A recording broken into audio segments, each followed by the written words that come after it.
दुरुस्तीसाठी बंद असलेला रत्नागिरी आणि रायगड जिल्ह्याला जोडणारा आंबेत पूल आता वाहतुकीसाठी खुला करण्यात आलाय।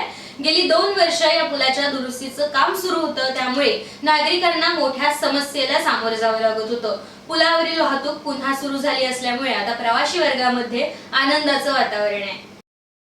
आदिती तटकरे या रायगड दौऱ्यावर होत्या, तरी 18 ऑक्टोबर 2023 रोजी माणगावचे जागृत ग्रामदैवत श्री वाकडाई देवीच्या दर्शनास त्यांनी हजेरी लावली आहे। देवीची ओटी भरत त्यांनी देवीकडे प्रार्थना केली। यावेळी मंदिर ट्रस्टचे प्रमुख अमोल मोने यांनी पत्नी समवेत आदिती तटकरे यांचे पुष्पगुच्छ देऊन मनपूर्वक स्वागत केलं। सन 2024 मध्ये होणाऱ्या लोकसभा निवडणुकीसाठी सर्वच राजकीय पक्षांकडून तयारी सुरू झाली आहे। लोकसभा निवडणुकीच्या पार्श्वभूमीवरती नवीन आघाड्यांचे गणित तयार केले जाते। लोकसभा निवडणुकीची तयारी राज ठाकरे यांच्या मनसेकडून सुरू करण्यात आली आहे। मनसेने पुणे जिल्ह्यावर विशेष लक्ष केंद्रित केले।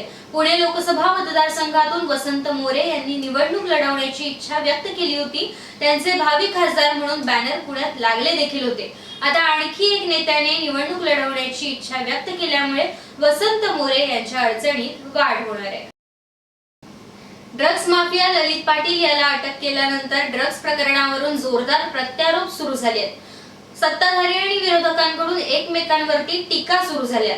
ही टीका सुरू असतानाच ठाकरे गटाचे नेते संजय राऊत यांनी आता मोठा आणि गंभीर आरोप केलाय।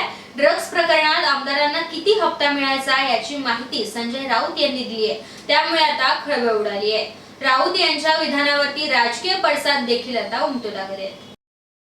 तर ड्रग्स प्रकरणातील महाविद्यालयामधील ससून रुग्णालयातील डॉक्टरांवरती आता कारवाई होणार आहे, असं वक्तव्य हसन मुश्रीफ यांनी केलंय। ज्यांनी ललित पाटील याला रुग्णालयातून पळून जाण्यास मदत केली आहे त्यांच्यावर सुद्धा आता कारवाई होणार आहे। मराठा आरक्षण देणे ही सरकारची जबाबदारी आहे। जरांगे पाटील यांनी जो इशारा दिला आहे त्याच्यावरती सध्या सरकारचं काम सुरू आहे, अशी प्रतिक्रिया हसन मुश्रीफ यांनी दिली आहे।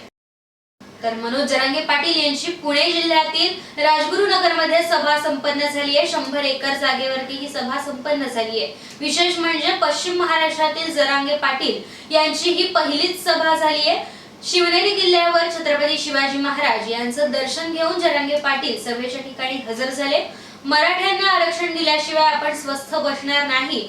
सर्वांनी शांततेत आंदोलन करा। कोणत्याही तरुणाने टोकाचा निर्णय घेऊ नये, आपलं जीवन संपवू नये, असं आवाहन यावेळी मराठा आंदोलनाचे नेते मनोज जरांगे पाटील यांनी समस्त मराठा बांधवांना केलंय। तर आमडोशी येथे गुरुदास अनंत महाराज यांच्या अभिष्ट चिंतन सोहळ्यानिमित्त विविध कार्यक्रमांचं आयोजन करण्यात आलं। नागोठणे जवळच असलेल्या श्री क्षेत्र आमडोशी येथील सदानंदाश्रम मठाचे मठाधिपती गुरुवर्य श्री गुरुदास अनंत महाराज जाधव यांनी वयाच्या 75 वर्ष पूर्ण केल्याबद्दल अमृत महोत्सवाचे आयोजन करण्यात आलं होतं। या निमित्ताने विविध कार्यक्रमांसोबत विविध क्षेत्रातील 75 मान्यवरांचा सत्कार देखील करण्यात आला।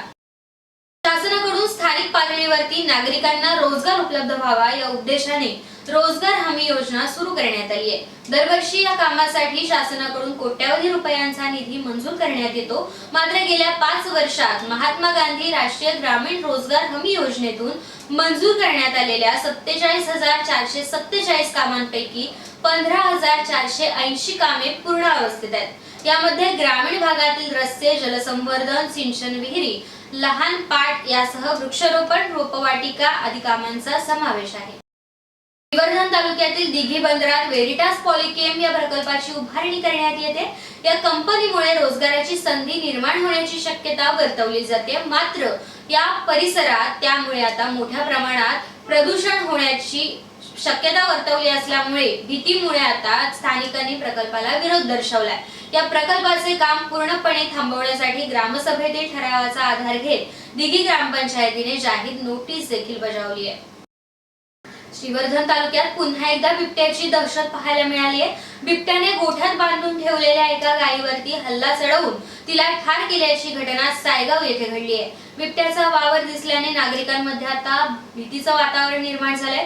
वन विभागाने तातडीने बिबट्याला जेरबंद करावे अशी मागणी आता नागरिकांमधून जोर धरू लागली आहे। बिबट्याच्या हल्ल्याचा प्रकार सीसीटीव्ही मध्ये आता कैद झालाय, तरी वन विभागाने सदर बिबट्याचा तातडीने बंदोबस्त करावा अशी मागणी परिसरातील नागरिकांमधून केली जाते।